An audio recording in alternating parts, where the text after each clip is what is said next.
Drug addiction. It carries such a stigma. Most of you, and I don't blame you because it's what today's society and especially the media paints it to be, off the bat probably think of junkies laying in a dirty alley with paraphernalia scattered around them. But scientifically, morally, and medically, chemical dependence is a disease, like cancer or any other chronic condition where a person has to deal, manage, and live the rest of their lives planning around their condition. It does not pick and choose, going beyond social, financial, ethnic, and any other boundaries you can imagine. And football isn't an exception. What happens to those unfortunate few that fall victim to this terrible disease? Well, since my main focus here has been Brazil, I'd like to cover some cases from within the borders of my country, the Western Hemisphere's second largest consumer of drugs behind only the United States.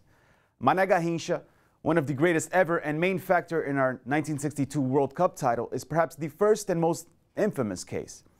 As happy as his story was on the pitch, it was sad off of it, with alcoholism being the main contributor to his downfall. A life gone just too soon. Mané was only 49 when he passed.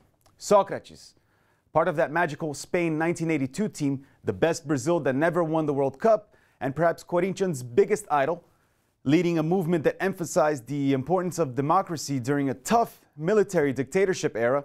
Dr. Socrates, as he was known, passed only 4 years ago at the age of 57 after a life consisting of complications due to heavy alcohol abuse. Walter Casagrande, a rebel punk rocker ever since his teens, was one of the 80s greatest goal scorers who on numerous occasions came very close to losing his battle with drugs that consisted of heroin, alcohol, but mostly cocaine addiction. Casão was hospitalized several times and nearly didn't make it out of a coma in 2007. Thankfully today, he openly devotes his life to speaking out against the dangers of addiction. That is when he catches a break from his very successful commentating career. Adriano, an extremely physically tough striker who intimidated defenses on a regular basis, was nicknamed the Emperor after his years at Inter Milan, following the footsteps of Ronaldo.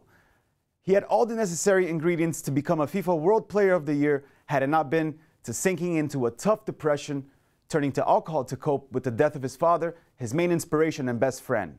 Alcoholism and a ridiculously frenzied local media that went as far as accusing him of drug trafficking for simply hanging around childhood Rio friends, of course added to his depression and kept him from recuperating his football in the numerous recent attempts he had in giving his career another chance.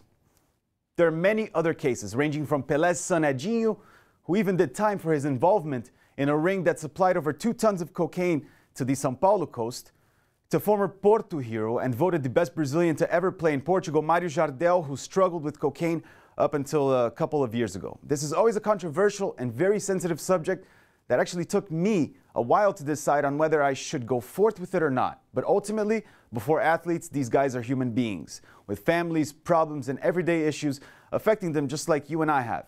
Statistically, very few are able to beat it. And those who do, never make it out unscathed, but by God do they come out stronger and with a totally different outlook on this life. I wish absolutely nothing but the best of luck to them. Bye for now.